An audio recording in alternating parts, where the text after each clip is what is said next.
And একমাত্র হতাশ হয় তারা স্রষ্টার দয়া থেকে যারা অবিশ্বাসী।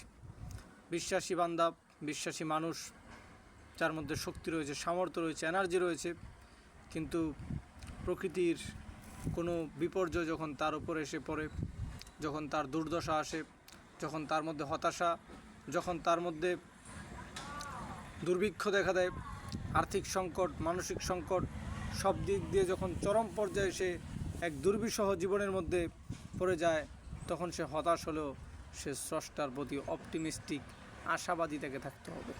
তাকে নৈরাজ্যবাদী হলে চলবে না, সে আশাবাদী হয়। প্রতিটি মানুষের উচিত আশাবাদী হওয়া। আজকে গোটা বিশ্বে আমরা দেখতে পাচ্ছি যে মানুষ আজকে নিরাশ হয়ে যাচ্ছে। আজকে কোরিয়া বলেন, আমেরিকা বলেন, চায়না বলেন, অধিকাংশ মুসলিমরাই তারা আজকে হতাশ হয়ে তারা